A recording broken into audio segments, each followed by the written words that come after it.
Estamos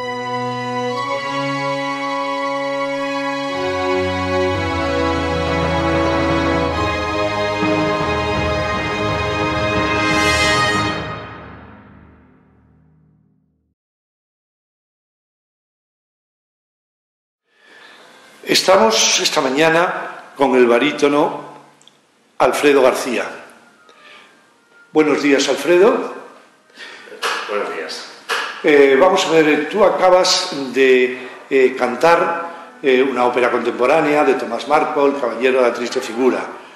Es una obra que tú conoces muy bien, la estrenaste en Albacete, en el Teatro Circo, pero me gustaría que nos hablaras un poquito de estas óperas contemporáneas, atonales, la dificultad. Yo siempre he pensado, qué difícil debe ser aprenderse esta música. Cuéntanos un poco. Bueno, es una buena pregunta, la verdad.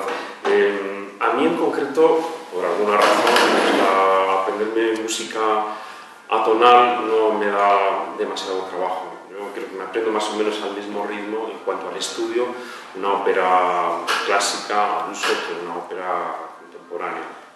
Tiene eso, por lo menos para mí, luego a lo mejor hay otras personas que no sé, lo enfocan de otra manera. Eso no significa nada, o sea, lo único que significa es que una persona tiene que meter menos horas o más horas, pero a la hora del resultado, digamos que da igual.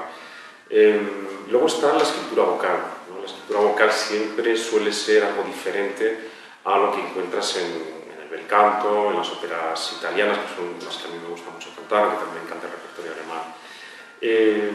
Yo como lo entiendo y como lo enfoco, es que uno debe hacer más o menos las mismas cosas que hace cuando canta una ópera clásica. O sea, la voz, es verdad que la interválica puede ser diferente, que la línea puede ser distinta, muchas veces lo es, pero a nivel vocal yo creo que uno debe partir de la técnica clásica, la técnica que utilizas en el bel canto, porque no puede ser que luego salgas de ese repertorio y tengas que cantar un repertorio más clásico y te encuentres a nivel vocal perdido, ¿no? Por lo menos es como yo lo veo. Yo no hago distinciones en eso de, una obra contemporánea, pues tengo que cantar de manera diferente, ¿no? Yo solo tengo una técnica que procuro pues, aplicar a la música que me toque, ¿no? Que según la música puedes variar un poco, ¿no? Pero siempre se ha comentado que los escritores contemporáneos, compositores contemporáneos, maltratan a las voces. Depende del compositor, depende de la obra. Hay obras que exigen una dificultad que va más allá de lo que uno se suele encontrar en las partituras al uso, eso es verdad, ¿no? Y ahí pues depende, hay partituras donde es más difícil llegar a nivel vocal, a nivel donde es más difícil adaptarte. Yo he tenido suerte en ese sentido, no he tenido la sensación de darme contra una pared, de decir, ¿y ahora qué voy a hacer aquí? ¿No? Y, entonces en ese sentido estoy contento, ¿no? De que no he tenido que pegarme, ¿no? Con la partitura. ¿Tú has interpretado muchas óperas contemporáneas? Bueno, he interpretado música contemporánea, he interpretado sí. También música no contemporánea, música, pues, no sé, de Mozart, de Beethoven, que estuviste el otro día en un concierto. Yo disfruto con todo lo que hago. No soy una persona que me enfoque en la música contemporánea, simplemente cuando surge la... ¿Cuál es tu repertorio en este momento? Pues a mí me gusta mucho el bel canto, Donizetti, Bellini, me gusta también Verdi, es un compositor que me encanta, por supuesto. ¿A qué cantante no le gusta ese repertorio, ¿no? Y luego me gusta mucho Mozart, ¿no? Mozart es un compositor que yo trabajé mucho, entre otras cosas, porque estudié en Viena, estuve 6 años allí, Mozart nació allí y entonces pues esa música pues era una cosa que estabas todos los días con ella, ¿no? Y me gusta muchísimo la música de este compositor también. ¿Cómo empezaste? ¿Cómo entró dentro de ti este veneno de la lírica? Bueno, es un camino con sus curvas.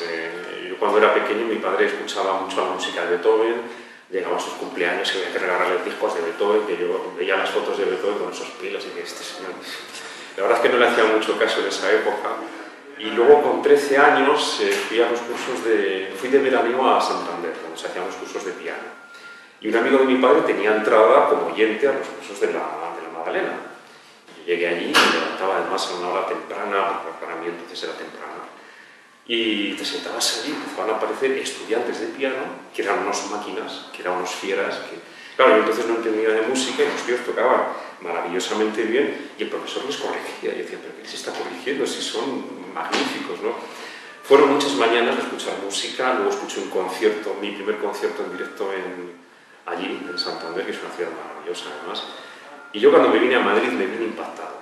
O sea, yo no sabía muy bien a dónde tenía que apuntar con la escopeta de la música, pero sabía que yo quería ser músico. ¿Qué edad tenías? Pues entonces tendría 14 años y entonces me puse a estudiar solfeo, empecé a estudiar guitarra clásica porque me encantaba la guitarra, después me compraron una guitarra de concierto en casa, fantástica. Luego dije que no, que yo quería hacer composición y que tenía que estudiar piano. Entonces ya ahí en casa ya se dijeron, bueno, en fin, me compraron un piano. Y cuando estaba en sexto de piano, ya dije, no, quiero ser cantante, porque a mitad de los estudios, pues mis profesores me dijeron que tenía muy buena voz, que podía dedicarme a la lírica y tal, y ya.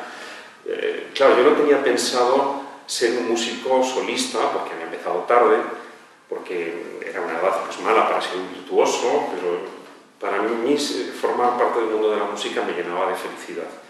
Y cuando me dicen que tengo una voz para cantar, me dicen que estoy en un buen momento, que estoy en la edad justa, que puedo dedicarme a cantar. Entonces me planteo que puedo subir a un escenario. Y eso me parece fantástico. Ya cuando digo en casa que quiero ser cantante, ya, bueno, ahí se organizó. O sea, ya estaban todos hasta el gorro de mí.